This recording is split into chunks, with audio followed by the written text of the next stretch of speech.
ये जो 2 मैचेस नहीं हुए, अमर कैसा फील हो रहा है 2 मैच नहीं हुए? एज अ वेन्यू इंग्लैंड को आप कैसे देखते हैं यार? बड़ा डिस्टर्बिंग नहीं है मैचेस का ना होना?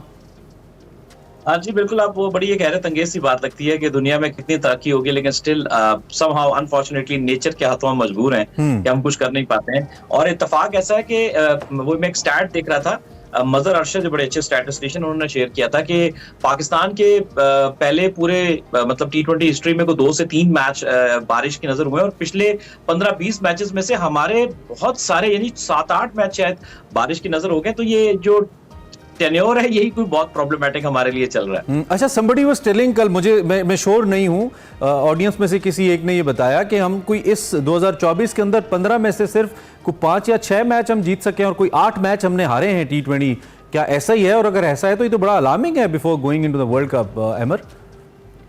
देखिए, एक सिचुएशन है 2023 के जो हमारी PSL हुई थी ना, उसके बाद हमने ये तय किया कि हम बाबर रिजवान की ओपनिंग को ब्रेक करेंगे और हम यंग और ज्यादा तेज खेलने वालों के साथ जाएंगे। तो हम और स्टिल चूंकि लैक ऑफ प्रोसेस ठीक था, मतलब सोच ठीक थी, लेकिन जो उसको इम्प्लीमेंटेशन बहुत बुरी थी। तो उसकी वजह से अभी आप देखिए कि 1 साल से जायद होने को हम वो एक्सपेरिमेंट में ही फंसे हुए हैं और वो निकल ही नहीं पाए। आइडियली क्या होता है कि टीमें कम से कम 8 से 10 मैच पहले डिसाइड कर लेती है, अच्छा अब ये हमारा ओपनिंग पेयर होगा, इन्हीं को हमने सारे मैचेस देने हैं ताकि इनको कॉन्फिडेंस आए। हम एक मैच रह गए अभी, still we are not sure हमारे ओपनर कौन होंगे। तो मैं कहूंगा कि बहुत ही पुअर मैनेजमेंट हुई है, जिसकी वजह से हम हारते रहे, एक्सपेरिमेंट भी करते रहे, हारते भी रहे और कुछ अचीव भी अब तक कुछ अचीव भी नहीं किया, गलतियों से सीखा भी नहीं। अच्छा, आपने कहा इंप्लीमेंटेशन ठीक नहीं हुई, इसको जरा फर्दर एक्सप्लेन करें। इंप्लीमेंटेशन से मुराद the choice of players that we made, I mean इस प्लेयर को ब्रेक करके जिनको लेके आए वो चॉइस ठीक नहीं थी, या वो पोजीशनिंग ठीक नहीं थी, या अगेंस्ट द टीम्स जिस तरह उनको खिलाया गया वो टीम्स की चॉइस ठीक नहीं थी, उनको वहां नहीं खिलाना चाहिए था जहां हमने खिलाया। इंप्लीमेंटेशन को एक्सप्लेन करें जरा। मैं जिसको क्विकली बता देता हूं, 2023 की PSL के बाद हमने बिल्कुल एक नई टीम, इसमें सीनियर प्लेयर को सबको रेस्ट करा दिया, अफगानिस्तान के खिलाफ T20 सीरीज में भेज दिया शारजा में।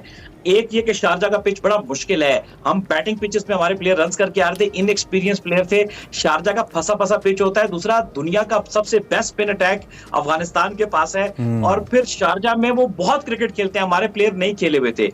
सो आप ये समझे कि भूखे शेर के आगे हिरन को डाल देने वाली बात थी।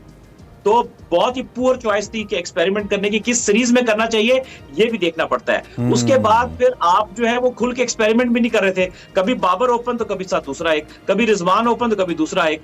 फिर साहिबजादा फरहान बड़ा रन करके आने वाला प्लेयर था, 4-5 सीजन से परफॉर्म कर रहा है, उसको ओपन के बजाय मिडिल ऑर्डर में एक प्लेयर को अनाउंस किया कि वो, अच्छा साहिबजादा फरहान को न्यूजीलैंड सीरीज में अनाउंस किया ये ओपनर है, उसको मिडिल ऑर्डर में खिलाया। एक को अनाउंस किया ये मिडिल ऑर्डर है, उसको ओपन पे खिलाया। तो ये मैं कुछ आपको एग्जांपल दे रहा हूं कि इतना कोई इन्होंने खिचड़ी बना दी चीजों की कि वो एक्सपेरिमेंट अपने ऊपर ही उन्होंने एक और डबल किस्म की मुसीबत करके बना दिया। तो इन सारे मसाइल की वजह से, मिस मैनेजमेंट की वजह से, गलत नंबरिंग की वजह से जो है वो हम ज्यादा इस अच्छा, एक चीज अमर मुझे समझ नहीं आती, हम लोग क्रिकेट खेलते नहीं है, मैं तो नहीं खेलता, आपको तो फिर चले खेलने का भी एक्सपीरियंस है, लेकिन ओब्वियसली इंटरनेशनल लेवल पे तो हम नहीं खेलते ना, हम तो क्रिकेट को ऑब्जर्व करते हैं, उस पर एनालिसिस करते हैं।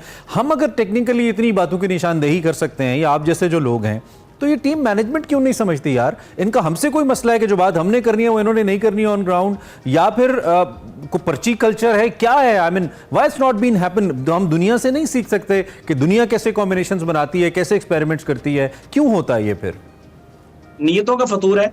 और आपने देखा कभी सही जो ईमानदार लोग होते हैं PCB के साथ काम ही नहीं कर सकते।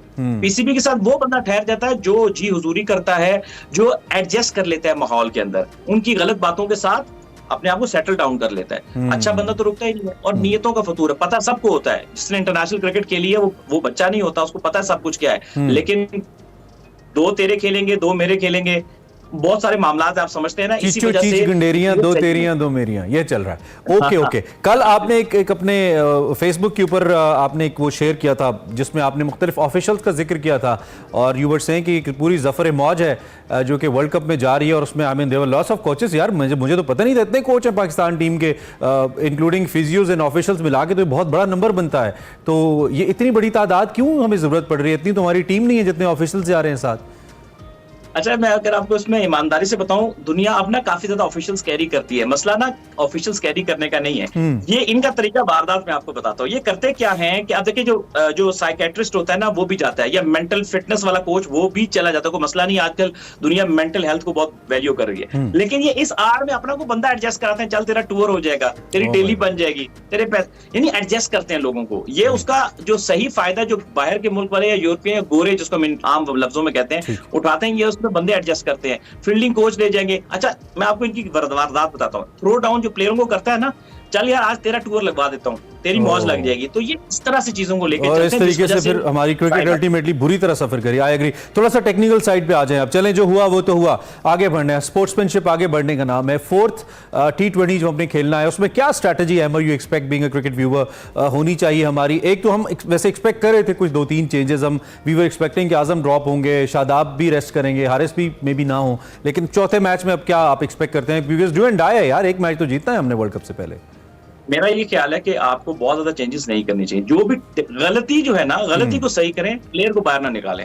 आप चेंज करते रहेंगे, आखिरी मैच रह गए, आपने वार्म अप भी कोई नहीं खेलना, डायरेक्ट वर्ल्ड कप खेलने जाएंगे, तो वो चेंज जो है ना तो प्लेयर को फायदा देगी ना टीम को फायदा देगी। तो स्टेबिलिटी लेकर आए और जो गलतियों की निशानी देख करके उनको ठीक करें, प्लेयर चेंज ना करें, इनको कॉन्फिडेंस दें प्लेयर्स को, तो इन्हीं से आपको बेटर परफॉर्मेंस लेंगे। ठीक है, ठीक है। ज्यादा तब्दीलियां जो है ना वो तंग करती हैं। Okay Ahmed, thank you very much for time and for being with us. Ahmed Najeeb हमारे साथ मौजूद थे, अपना हमारे सामने रख रहे थे। बाबर आजम शायकीन के सामने तो बड़े एग्रेसिव नजर आते हैं। कल एक वीडियो बड़ी वायरल हुई, शायकीन जब उनको तंग कर रहे थे, तंग तो नहीं कर रहे थे बेचारे, जरा सेल्फियां ले रहे थे। उन्होंने कहा कि मेरे ऊपर ना चढ़ें आप, गुस्से में हो गए। वो बात अपनी जगह ठीक है, जरा परफॉर्मेंस भी दिखाएं, क्योंकि जब सोशल पे हमने देखा ज्यादा लोग कह रहे थे परफॉर्मेंस नहीं है बाबर आपकी, आप लोगों पे गुस्सा नहीं करें, परफॉर्म करें। सो इस तरह के कमेंट्स जब आते हैं तो ये डेंजरस होते हैं फ्यूचर के लिए।